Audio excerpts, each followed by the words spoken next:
Okay, so hang on a second. I just have somebody there looking for the link. So bear with me just 1 second while I grab the link again. The secret is, of course, to read emails, but we'll try. We'll see what we can do. Reply. Bear with me, guys. It'll take 1 second. Okay. Okay. So I've got another one going. Okay, here we go. Grania, influencer achiever. I'm very impressed. Achiever strategic something. This is good. Teresa. Okay, THC. Okay, now we're definitely going to kick off. So great to have you all with us. And just the first thing, so you know, I'm recording this, and from now on, all recordings are going to be up on YouTube. So I'm going to grab the link now for those of you who haven't got it for whatever reason, and I'm going to pop it in the chat. So that's the link to the a private channel or an unlisted channel, whatever they call it, on YouTube. Hey Dermot, good to see you.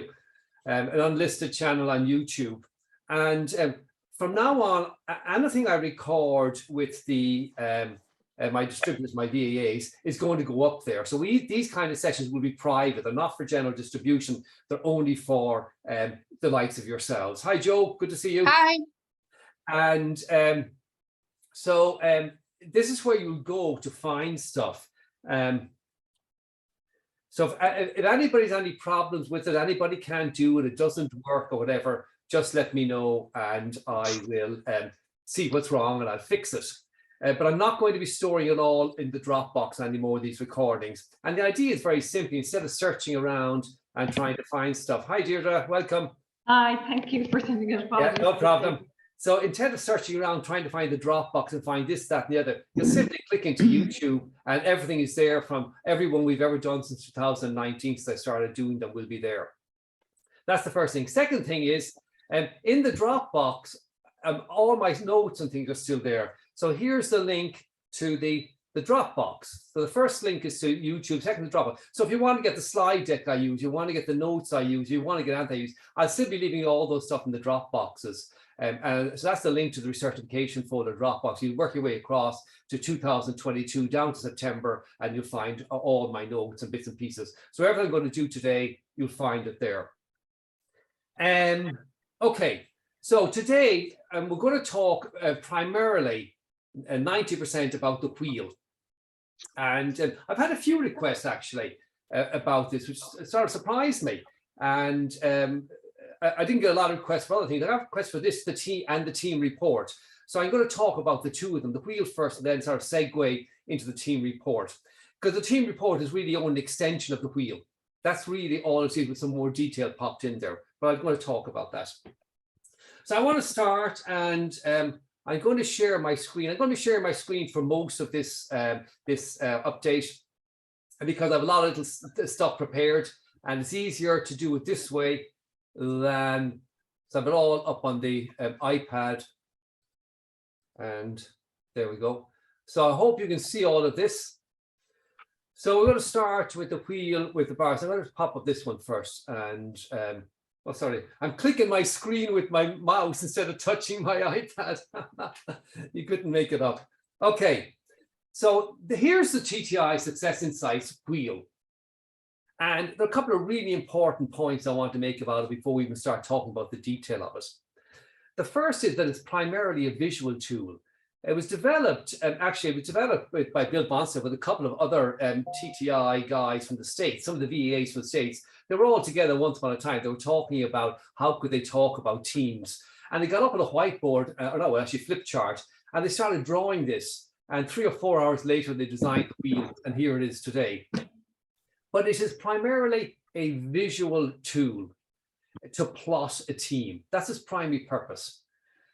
So it helps teams understand a person's style and how it relates to other team members, so they can see, you can see where they are. They can say, you know, I'm over here. Well, actually, that's not me. I can say I'm there, and I can say somebody else is over here. And so I can sort of understand I'm here, they're there, somebody else is down here. And we can get a sense of where people are and how I relate to them and what the sort of differences are when we're looking at groups of people. It helps us understand how to best utilize people's strengths. So when you sort of look at somebody, you can say, okay, well, I can see somebody over here and I'll be building the axis, I'll be building this from scratch in a moment. But when you're building the axis, people start to understand what's going on over here with this type here, what's going on with this type here, and so on. They start to understand this, and they get a sense of the team, and they get the sense of different strengths and how people would naturally play in different roles, and so on and so forth. So it's useful from that perspective. It helps explain why people can tend to be high performers in certain roles. So people start to get a sense again of, when we draw the axis, we have tell, talk, and we've task. And people see this and they realize, hang on, in this quadrant, so we've people who are outgoing, gregarious, tell, talk, and their task focus. Yeah, I can see why they'd be good at this, that, or the other. Or somebody else down here is people focused, and they're sort of ask, listen, they're sort of reserved.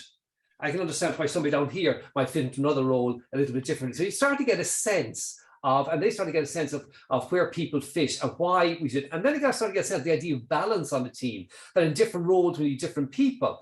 And they start to get a sense then, and hang on a second, we need all these different people, we need all these different types. There isn't just one better type than the other. We need them all for different roles. It's just how well do they match to roles.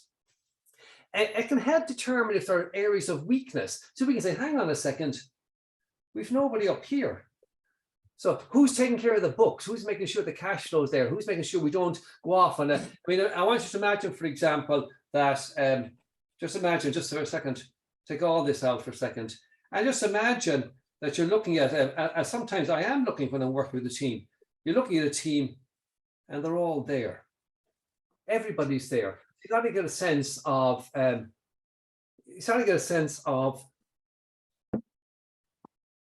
balance on the team, and do we have the right balance on the team? And it shows natural and adapted. So again, we can sort of look and we can see somebody's natural style here, and we see their adaptive style here. So we start to get a sense of the idea of natural adapting, the idea of movement. It can show various movements of various people. It's a nice, easy way to do it, and that's useful. It explains the idea of flexing and stretching. So this person can flex, but you can see they're flexing. That's, and they feel comfortable within that range. But if they want to work with somebody over here, they're not flexing that far. They have to really stretch. And it's quite a challenge from the stretch. So they start to get a sense of this idea of flexing and stretching and meeting other people and going to where other people are. And it also identifies potential areas of potential conflict. So if we see that certain people, for example, we see certain people and we say, well, there's somebody out here and there's somebody here, just for example, and we look at these two people, we can start to imagine certain conflict, certain potential behavioral challenge in terms of communication style, and so on and so forth. So it's helped identify quite a number of things, and that's its primary role, to position a team and help you identify certain things in the team. And when you have that, then you can then start talking about the idea of, and you can use this in workshops to talk about the idea of team communications. How would people communicate? And people start to get a sense of it when they see where everybody is, as opposed to looking at individual reports. The matrix report, or the team report with the matrix, is an extension of this, and I'll be talking about this at the end. And the advantage of that matrix over the wheel, if you wish, is that the matrix in the team report actually identifies the 12 behavioral factors. So not only show the wheel, it shows the behavioral factors. So we start to understand outliers. We start to understand like the culture of the team. We can see it in a sort of more coherent way than just looking at it on the wheel. And I'll be showing you that in a moment. And remember, there's a whole load of team programs and team workshops, all available to you in the Dropbox. If you go into the main resource folder, you go down to the very end and you go to workshops, full of workshops. Loads of workshops. And in fact, Teresa, myself, Carl Ann, and Dermot are going to be working on designing a new 2-day workshop. Teresa's already done an awful lot of work on this, a 2-day leadership workshop. And we will all finish and all up and running and working. We'll be sticking that in that folder as well. So it'll be available to you. Now, I want to jump out of there and I want to jump to the very, very beginning. And what I'm going to do now is I'm actually going to build the wheel. I'm going to build this from the very, very beginning. So if you wanted to share with somebody, let me just see. Can you all see that there? Yeah. Now, you know this, the other joke, but here's one I prepared earlier. So instead of trying to draw my circles here and making a pig's ear out of it, I decided that I would draw them in advance. So I want to just build this for you and explain this. Now, some of you will, or most of you will be familiar with this, but bear with me, there's a reason why I'm going to go through it this way. So the first thing we look at is we look at the two axes and we say we have an axis. We ask the question, have you ever noticed that some people are task and results focused, and other people are people and relationship focused? So we're talking about focus, and we say, have we ever noticed that? And we can say this is a continuum, and we can say that on this continuum, you can be anywhere on this continuum. So you could be here, or here, or here, or here, and you could be anywhere on that continuum. And it doesn't mean that you're stuck in that position. We can all move up and down. A person who's task and results focused doesn't mean they can't be people or relationship focused. It just means that they are naturally task focused or naturally people focused. It's just where they naturally fall. And equally, we can say, have you ever noticed that some people are outgoing? The way they deal with information is they tell and talk. And other people are reserved. The way they handle information and share information is they ask and listen. And so all of a sudden you've got 4 quadrants. And we can say that people can be on this continuum, they can be there, they can be wherever they are in the continuum. And it doesn't mean that they're stuck there. It just means that that's where they naturally fall. But the people who are reserved assets and can also be outgoing, tell, talk, and vice versa. But what this does is it gives us 4 quadrants: D, I, S, and C. The 4 quadrants D, I, S, and C. So now also we got 4 quadrants. And within that quadrant, within those quadrants, we have these 2 axes, we have these 4 quadrants. We can talk about these and we can say, for example, we can say D, and we can start talking about specific things. So we can say, what does D stand for? Well, D stands for dominance. I stands for influence. S stands for steadiness. And C stands for compliance. So what we say is people who are task results focused and are outgoing, tell, talk, we call those people, we call that quadrant, those kind of people, dominant. And we talk about dominance as being the factor there. People who are outgoing, tell, talk, and people who are people and relationship focused. We talk about people influence. That's the way we describe it, influencers. Talk about steadiness for the people relationship focused and reserved listen. And we talk about compliance. That's how we describe that quadrant for people who are task and results focused and reserved listen. So we have D, I, S, and C: dominance, influence, steadiness, and compliance. And then we talk about each one of them. We say, okay, for example, what is dominance? What are the R words? What are the dominant people? People who are task and results focused and outgoing, tell, talk. What are they looking for? Well, they're looking for, and the word we use, of course, is results. So they're looking for results.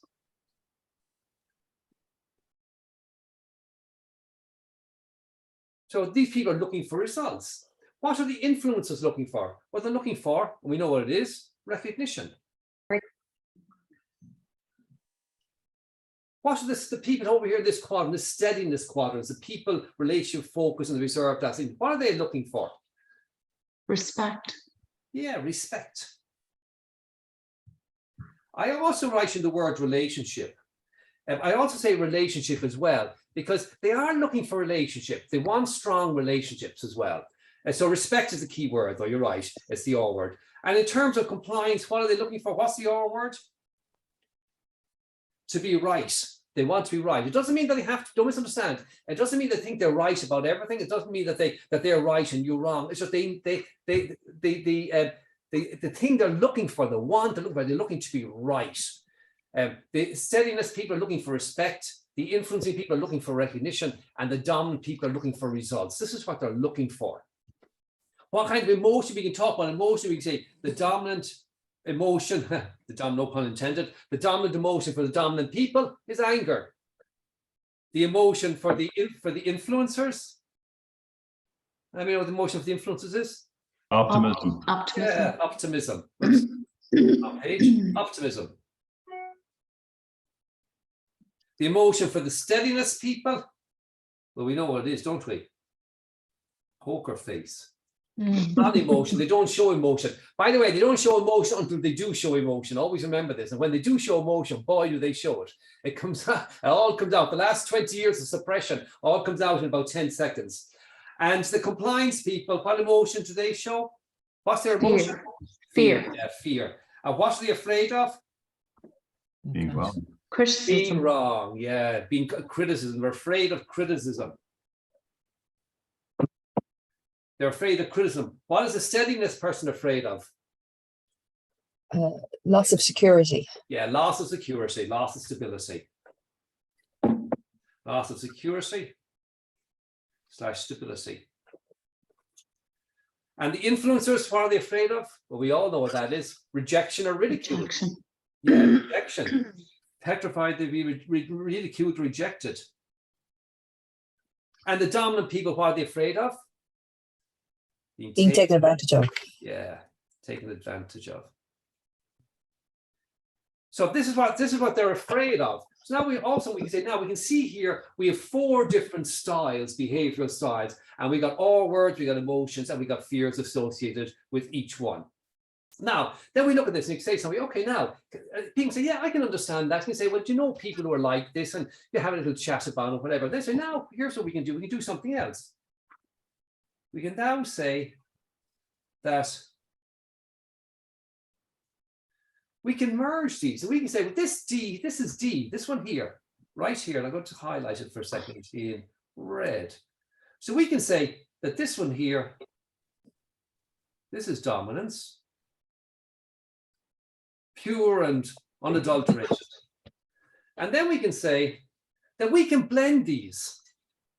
So these 4 quadrants, we can blend these. And we can say, if that's D, well, then here all of a sudden I've got what have I got up here? Well, I've got a bit of D and I've got a bit of C. So let's just flick over here for a second and have a look at, let's see, slides. Let's just look over here for a second. Hopefully this will pop up. Okay, so we can actually say, when we're talking about them, again, all the stuff in the Dropbox for you guys, include this, isn't there's a slide deck if you don't have it already.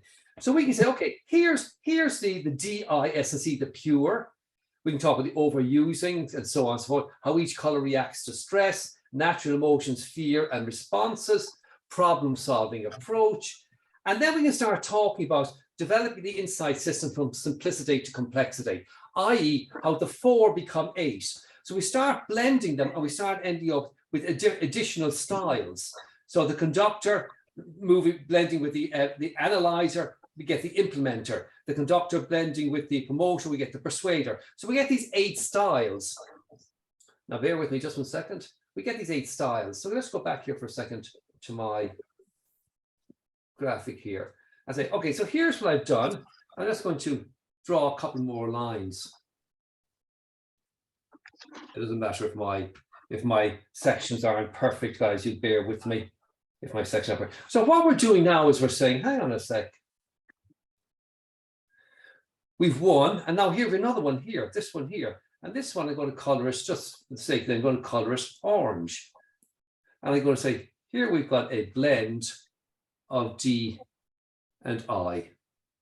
So here we've got a blend of D and I here, very simply. And then here we've got I, pure.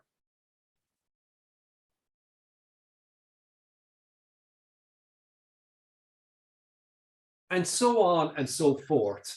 And we end up with 8 types. So we end up with 8 types.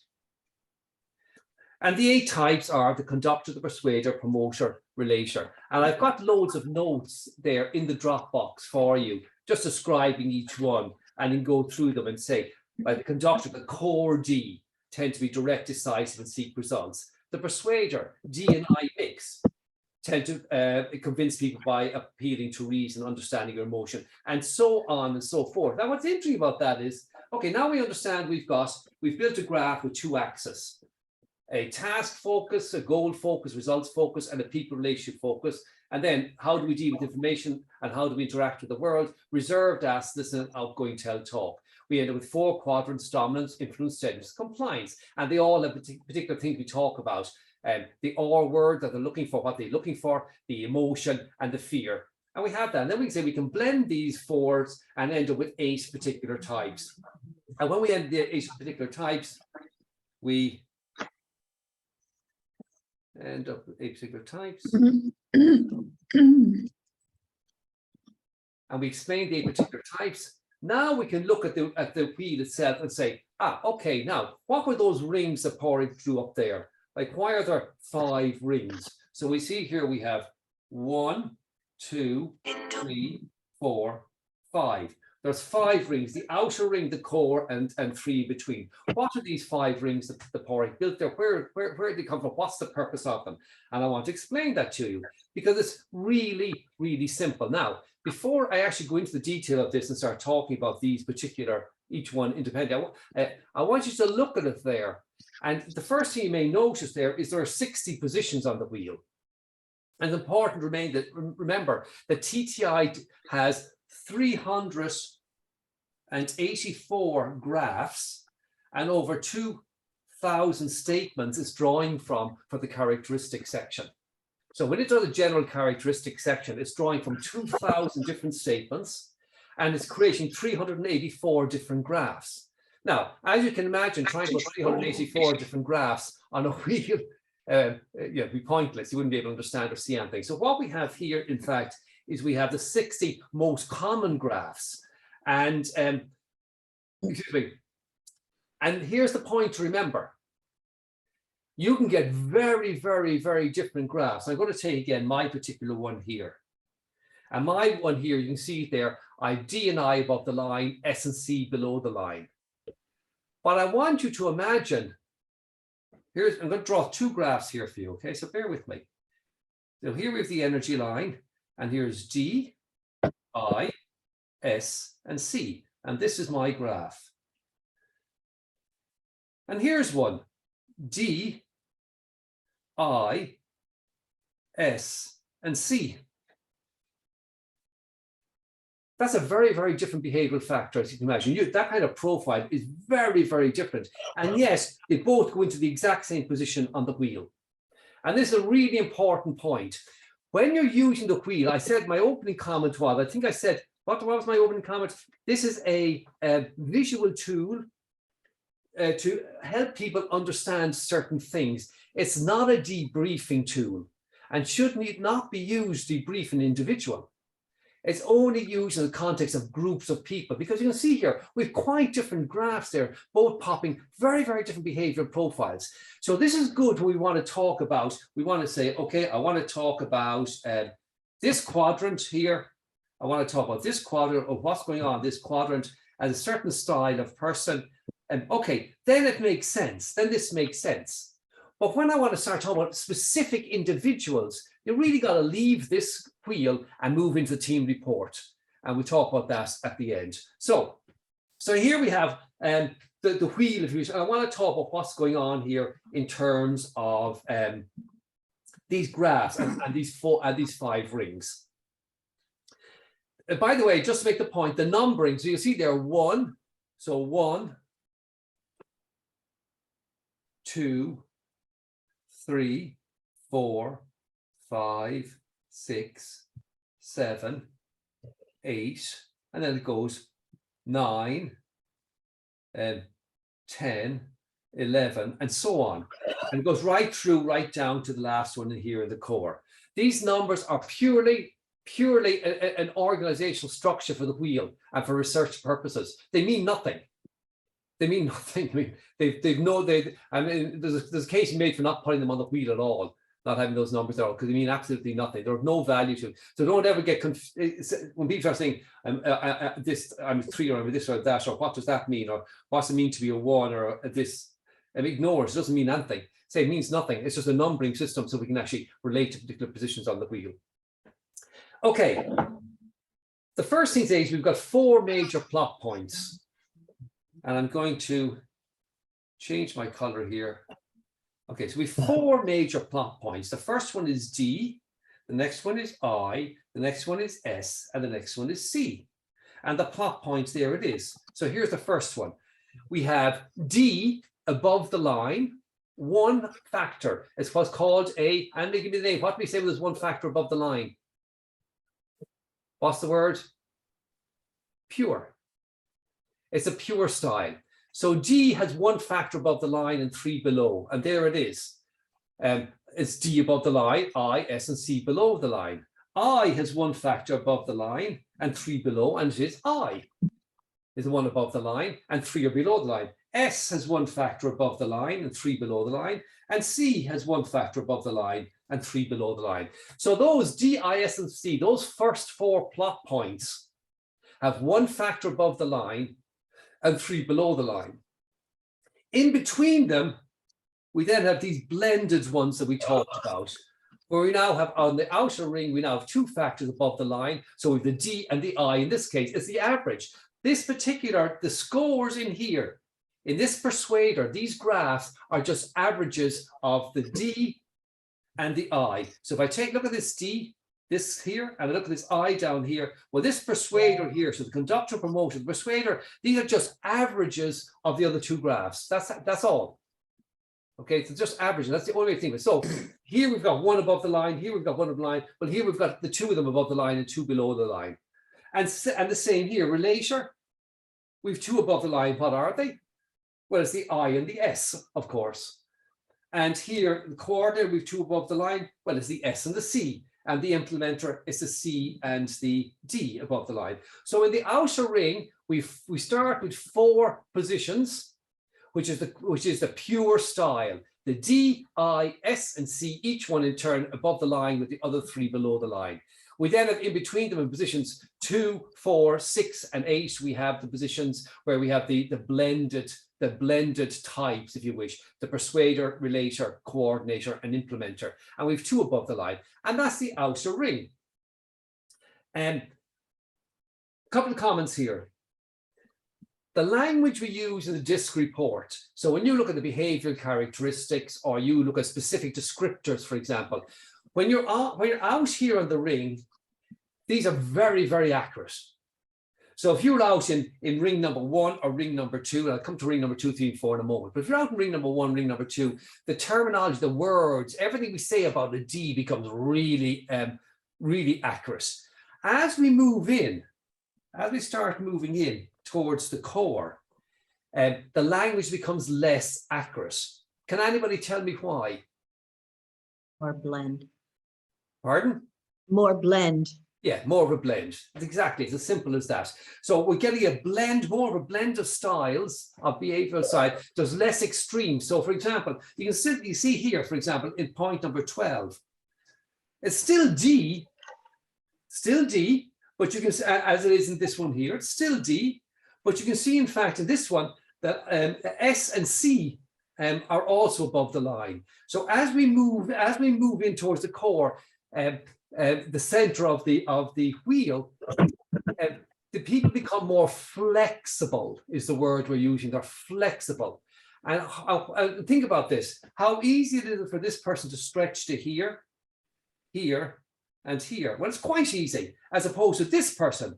For this person to stretch to there, for this person to stretch to there, to here, it's a bigger stretch. So they're more rigid in their styles. So the behavioral styles are more rigid and less flexible. So as we move in towards the center, we talk about more flexible behavioral style to the point that when we get to the center of the actual graph here, let me get rid of all of this for a moment, if I can. So we actually get in here to the center. You can see here we have here 2 above the line and 2 below, but the 2 above the line are D and S.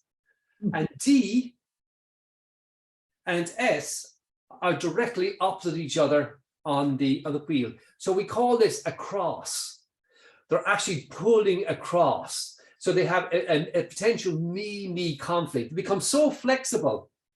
So the D's become so, and the S becomes so flexible. They're right there in the middle. The D and the S are both above the line, and we talk about me conflicts. Now, let's just go back for a moment and let me work my way in. So the outer ring, I said very simply, was one above the line, D, I, S, and C, one above the line. And then when we blend them, we get the two above the line. So we blend the D and the I, we get D and I above the line, and so on and so forth. When we move into the second ring, plot points 9 to 24, we have 2 points above the energy line. So if you look at it here, for example, here, there's 2 points above the energy line. So we have 2 points above the energy line. So now we're not a pure style anymore. We are a little bit more flexible, and not hugely more flexible. In fact, these two lines represent about 4% of the population. Just 4%. So in fact, they're quite extreme types. And one behavioral factor or two behavioral factors really dominate. So here, for example, if you see D is dominating here. It's dominating here, dominating here. Here the I is dominating a lot of D, I with D, and now we've moved to I with S less so, S with I, S with I less so, and now we've got S with C, S but with more C, now C with S, now C with less S, and now we've got C and D. C with more D, D with C, and D with a little bit of C. So what we're looking at as we go around here, we're seeing changes in the level of intensity of the blending. The D and the I changes. So you can see here the DI, DI, DI. You can see the I is rising as we go away from the D, and the D is falling away. And then the S starts coming in here. The D is falling below the line. The S has gone up, and so on and so forth. We're talking about levels of intensity. Equally, so as level of intensity as we go around here, they change and move. They move up and down as we move around the circle. Likewise, as we move in, the levels of intensity, as you can see, are dropping. As we move in circle by circle, you see the level of intensity tends to be less high, and we tend to get more of a blend and more flexibility. So the language we use, I said, out in these two rings, the language we're using is very accurate. As we move in towards the center, the language becomes less accurate, and we need to interpret more and more. So if you meet this person, for example, the promoter, only I above the line, you'll know you're meeting a promoter. You know, they'll be a promoter out and out. There'll be no doubt about who and what they are. But you meet this person here, and you mightn't be sure what they are at all. A lot more interpretation is required, a lot more looking at their individual report, a lot more blending, a lot more understanding. If you're talking this person out here, you know, there's not an awful lot to say when you talk to this person. You know, they are what they are. Sorry, this thing is moving all over the place. They are what they are. You know, you see it, you experience it. They are what they are. And you can talk about the D, the S, and the C in terms of they're very low and what the impact that has. But really and truly, you're meeting an I.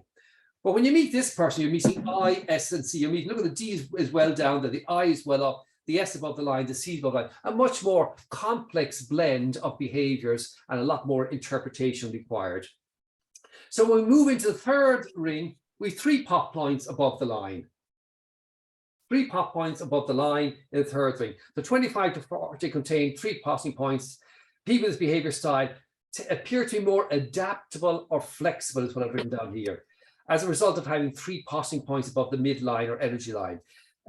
It talks about less intensity. I use this word, the closer we get into the center of this circle, the less intensity that you experience in the personality, in the behavioral style. There's less of that, whatever, the D or the I or the S or the C, just less of it. Now, I already talked about the stretching and the flexing, but you can see it here again, just to make the point. Again, if this person here let's say this person here, I'll take that person. If they start flexing, and we say that's how much you can flex, you can see that very easily they're stretching this much. Whereas this person here, well, half is missing. The same amount of flexing, they can only go to there or stretching with ease. So it's really important to understand, as we get closer to the center, the easier it is for us to reach across and understand and communicate and work with other types. The further out you are, the more extreme you are, for want of a better word, and the harder it is for you to work and relate and communicate, to understand and be understood by different types. Again, look at the level of intensity as you move around the wheel. That's the key. When we get the fourth ring, flexibility now is very, very high. So when you hear ring number 4, flexibility is very, very high. Let me just rub out all this stuff for a second so we can see clearly what I'm actually scribbling on the thing.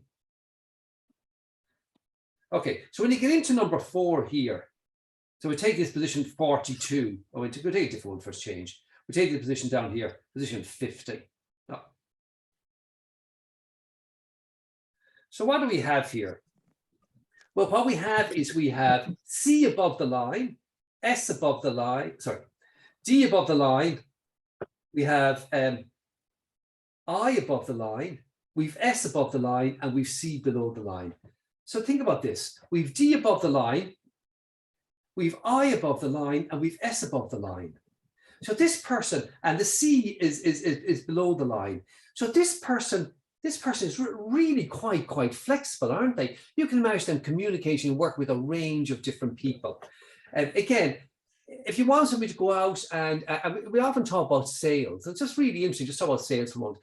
If you want somebody to go out and kick the doors down and sell Encyclopedia Britannica or a Virgin broadband or a new subscription or something, they're going around door to door, kicking the door down, you probably want somebody off out here somewhere, you know.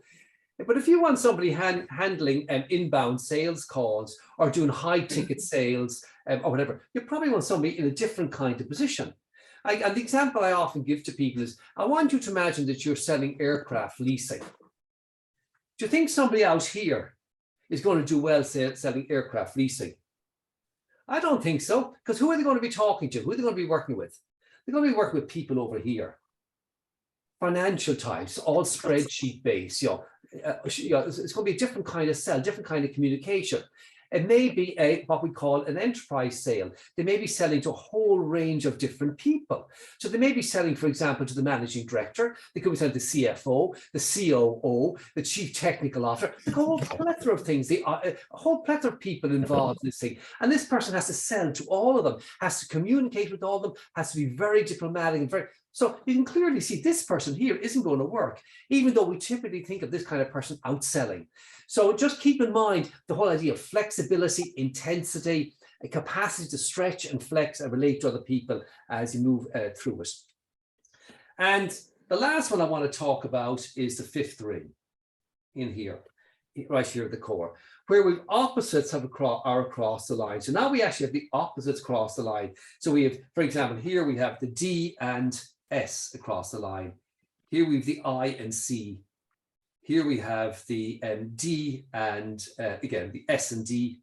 And here we have the C and I. So these are opposites. And this is all about me conflict. When you find people in there, it's really unusual to find people in there.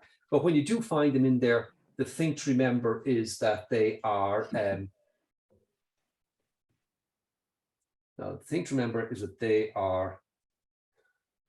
a me conflict. I want to just quickly show you on this. In the team report, and again, just so you know, once you've generated a team report, you can actually go into your IDS account, click on the team report link, just click on that link, it'll open it up, and you have an option to add or remove team members. And it'll give you the list of people. You'll unbox the ones you want to take out. You'll box the ones you want to add, tick them, and you have a new team report. And you can, once you've got a team report, you can generate a new team report forever. There's no charge. Just keep generating, add and subtract the people as they come and go. And this is, look at this. So Again, I want you to remember the process I've just taken you through, so that this team report does the exact same thing. The first thing it starts with, have you ever noticed some people are forced to direct results orientation? So it starts building the model. It starts building the two axis, just like we talked about earlier. It builds the two axis.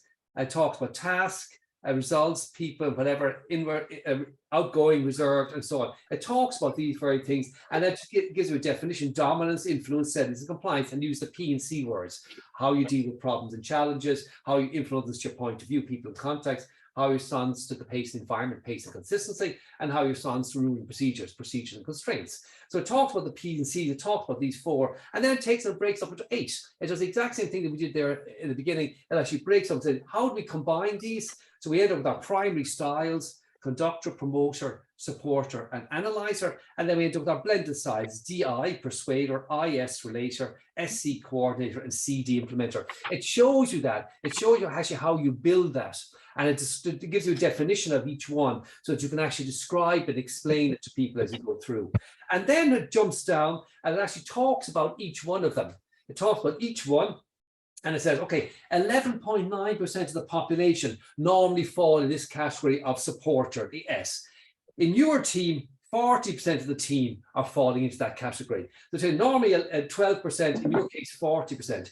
It talks about their people orientated, slower pace, consistent and steady, words that don't work, words that do work, potential strengths and potential weaknesses. And then it shows the graphs of the people who actually fall into that section. That'll, I won't say quadrant, that 1/8, that little piece of slice of the wheel. They show the two people fall there, and they show the two graphs. And here it's interesting. So we now remember I talked about how different the graphs can be.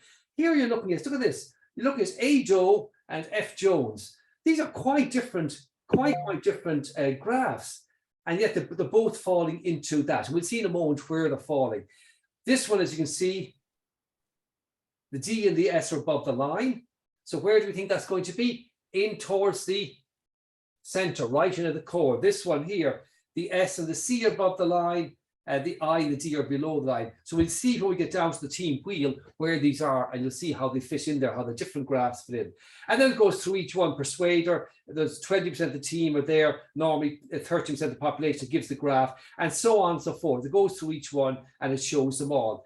And then you come down to here, it gives a segment definitions, this conductor, supporter. It talks about, you've got 40% in there, you've got 20% in there, 20% in there, 20% in there, and it gives you a definition of each one. And then it goes down here and shows the people are in there. And then it comes to the wheel here itself. It shows you your percentages,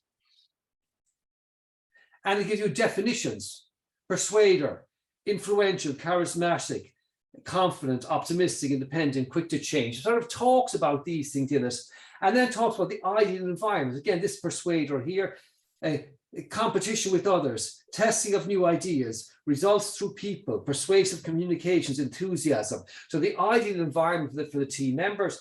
Words that do not work, again, are persuader, uniform, structured, standardized. And then it goes down to group wheel natural. It shows the position. And remember, we talked about these two people. There you can see the 2 right in there, and the 3. There we have it. Frank Jones, number 3, there he is. And number 2, Amanda Doe. Remember, we looked at the graph, we can see Amanda, her D and her S are both above the line. She's right in here in the center. And we saw that Frank, in fact, he's a different mix, and he's out here on that particular ring. And then it shows you the adapted style, where these people are moving to. It shows the migration. Actually, normally when I do this, by the way, you can choose certain formats. I would always have the, let me show one here. So I would always have the arrow. I would always have the arrow. You can choose to have arrows or not have arrows. I always have the arrow. I think it's just much more visual. Remember, these are visual tools. And then it talks about the behavioral hierarchy. And this is the interesting thing about the next step out of the wheel. We've now looked at the wheel. We've assessed the wheel, where the people are located, the strengths and weaknesses. We've talked about this, the various sections, and we talk about, for example, the 2 here versus the 3 versus the 1, and so on. We talk about the different behavioral styles here, and then it goes down and takes these and converts it into the 12 behavioral factors. And then you get a graphic. You get a graphic here called the matrix, behavioral style comparison. So now we can see here the population mean, These are the top 4 behaviors of the team, the population mean, the average for the team, and then where each person sits in terms of standard deviations from the mean. So what you see here, when you look at this, you can see outliers. You can see who fits in naturally into the team, who falls outside of the team. Bear with me, just plug something in here before I run out of power. And you're left sitting there on your own, wondering where I've gone to. So you can see where people sit in the team or not in the team. So Jay Smith here, for example, 37, two or more standard deviations below the mean on customer orientation. And that may be fine given their role. You'll have to look at that and see. Are we somebody here who is Jay Smith and Jay Williams on interaction? 2 or more standard deviations above the mean. So you start seeing the outliers and you can go back and look at the wheel, but it gives you a sort of a clearer breakdown of what this means in terms of interaction, communication style, and so on. You actually have the words interaction, people orientation, customer orientation, and versatility. You know, so you can actually see more clearly, I think, in this particular one, where it goes. Now,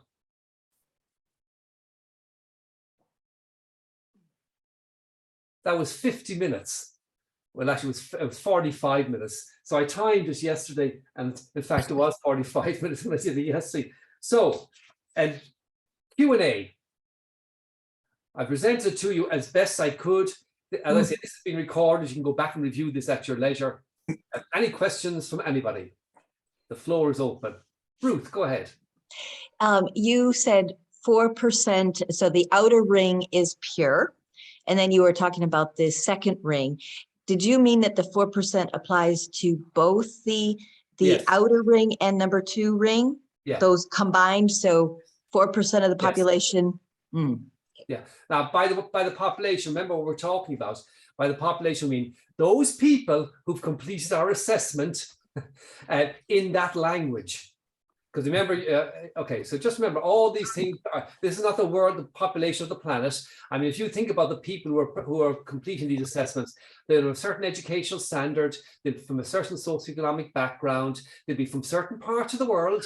There aren't too many people in Afghanistan that complete this assessment, okay? So you have to understand that we're looking at a biased, when we look at this, we're actually looking, there's quite a bit of bias in this now. We're looking at the kind of people that we work with, but understand it's not the population of the planet. Having said that, I make you laugh. And when we look at the norms around the planet in behavioral style, the highest norm for D, for extreme D, so out in ring 1 and ring 2, what country do you think it is? I want you to guess about what's going on in the world right now. Anybody guess what country it is? Ukraine. It begins with R. Russia. Russia.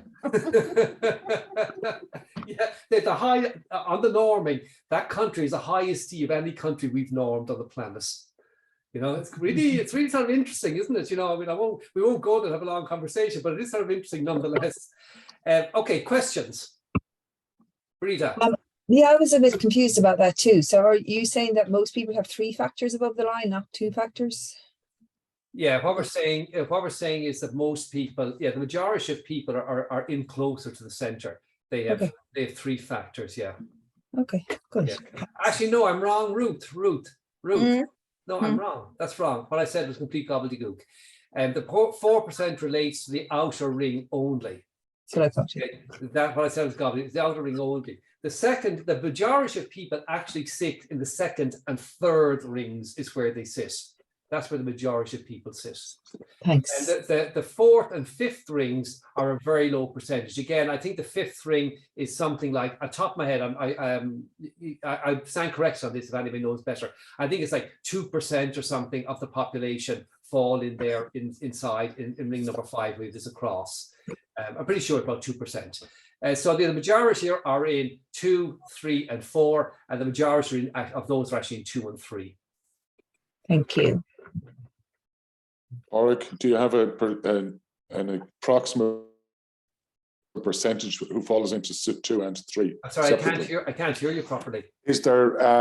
Do you have an approximate percentage of who falls into the second category and who falls into the third? No, I don't, Frank. Okay. I don't. I'd be waffling if I told you something. I don't. But if you kept a if you're- straight face, if we you're- would have believed you. I know, yeah, but there again, and you got to be careful about that. If you want those, I'll find them for you. I Yeah, can't find great, if you could, it's just, well, yeah, it's because, thank percentage you. in each. Yeah, it's Ring. good.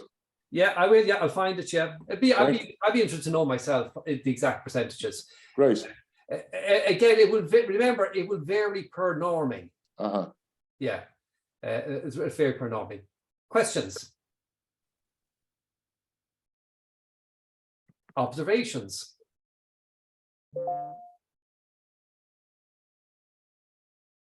Just the Mimi conflict, Corey. Maybe just tell us a little bit more on it and how you would, I suppose, talk to that. To what, Dermot? The Mimi conflict. The me conflict. That's that's a really good one. Me is very simple, and it's also very interesting. So, for example, what does the D want? Results. Results. The D wants results. What does the S want? Respect.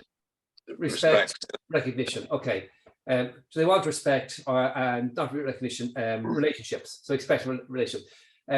How do the D tell, talk, or ask, listen? Tell, talk. He's outgoing. Outgoing, gregarious, tell, talk. And what's the S? Ask, listen. So the D is results focus. The S is people focus. The D is outgoing, fast moving, tell, talk. The S is steady, slow moving, ask, listen. And so on and so forth. So I want you to imagine somebody who's a high D and a high S at the same time. What would they experience? Or imagine somebody who's a C and an I at the same time. So they want to be compliant, they want to do things properly, cross the T's, dot the I's, be reserved, keep their information to themselves, not make mistakes and all the rest. And at the same time, they want to be outgoing, curious, chat with everybody, interact, build relationships, and so on and so forth. So, I mean, a real conflict. Now, but what's interesting, here's what's interesting about it. I'm going to give you an example of a conflict, not a direct across. So I want you to imagine D and C. D and C aren't direct across from each other, yeah, but there is a conflict. The conflict is what? Well, the D is outgoing, tell, talk, and it's also results in task focus. The C is results in fast focus, but it's reserved ask, listen. So there's a certain conflict. There's a me conflict, but not as extreme, let's say, as a CI, but which I'm going to talk about in a moment. But there's still a conflict there. We can see that. And so the D will want to move quickly, get results, drive forward, tasks and results, focus. But the C will want, hang on, whoa, you know, be careful, not make mistakes, get it right. The D will say, I don't mind mistakes, sure. Yeah, eggs, we need to break a few eggs to make an omelette and so on and so forth. But here's the advantage. The D would be all about strategy, moving quickly, delivering on results, and the C will all be about doing it right and tactics.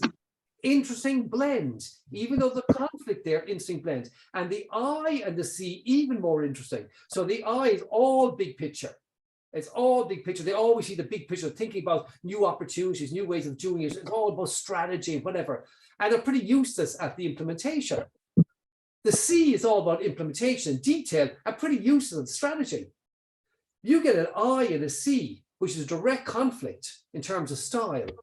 They're a bit torn. They don't know quite what they're doing half the time, but they're very, very good on strategy development and implementation. Really good people to have in that kind of role. So even those conflicts can be stressful for the individual, and they can be very useful in terms of the organization. And they can combine it with the driving forces and conflict and so on. You can get some really interesting people for interesting roles. Any other questions on that, Dermot? Sorry. Is that clear, Dermot? No, that's good. That helps me understand it, definitely. Yeah, and I would think it's not something you come across too often. No. I would imagine.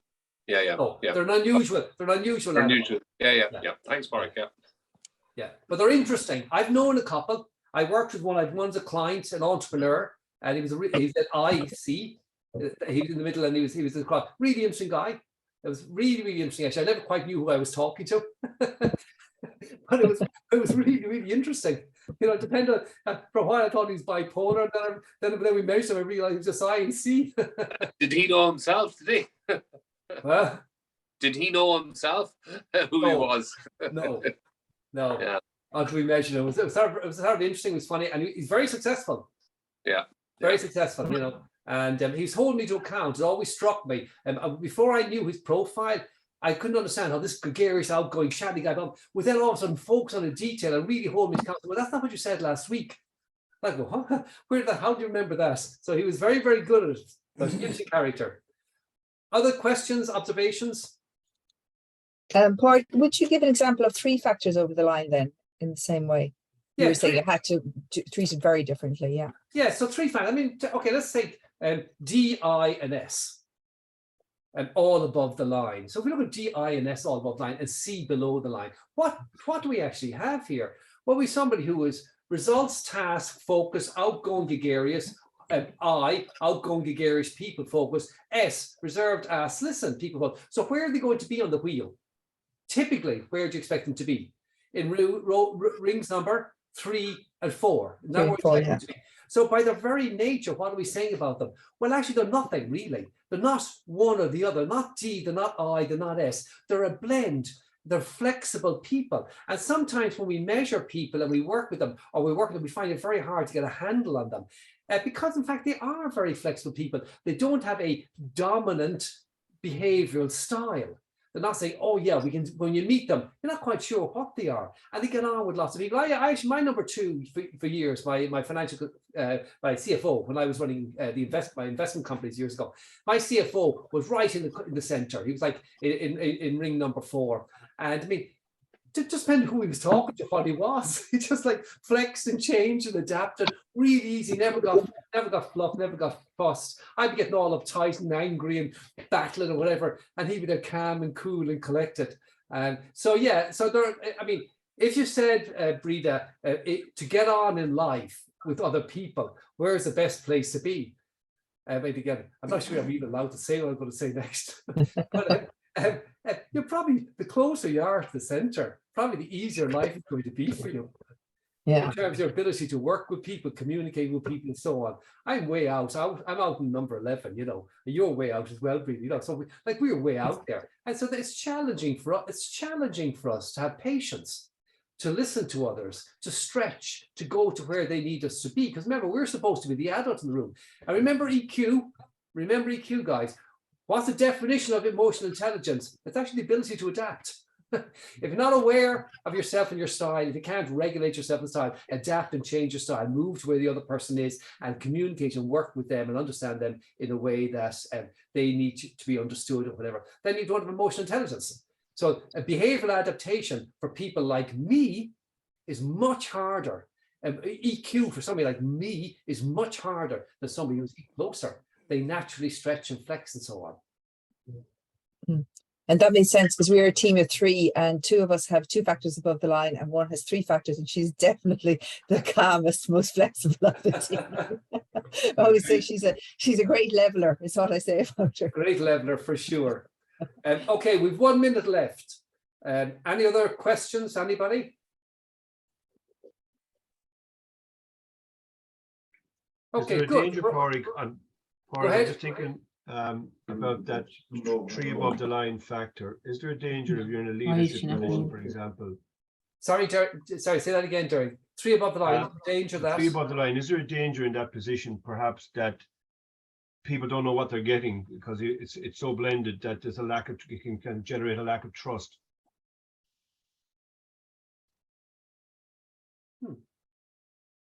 It's a good question. Okay, for sure, when you meet somebody who's out in ring 1 or 2, it's easy to understand what you're getting.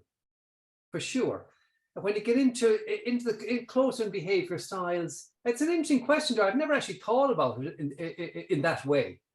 I would tend to think that they're just easier going, more flexible people rather than, I don't know what I'm getting, I don't trust them. I think that's the way I would look at it.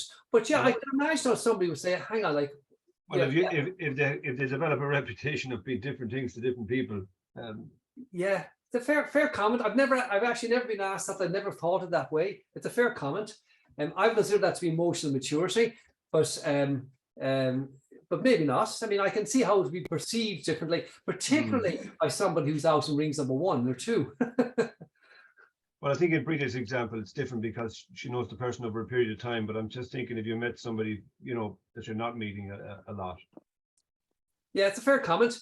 Yeah, anyway, food for thought, food for thought. I've no answer. I can't say I've never actually thought about that ever. That's the first time I've ever had that question asked of me, and I don't have an answer. I'd have to sit back and reflect on that before I give you a meaningful answer. But it's a good question. Good question. I think the same is true. I mean, when you look at behavior science, once you understand somebody a little bit better, and you move to understanding their driving force as well, Derek, and their competence, and you get a better sense of them, I think all that goes away. But in the initial phases, yeah, you know, politicians. Think about politicians, you know, and their ability to get on with everybody, you know.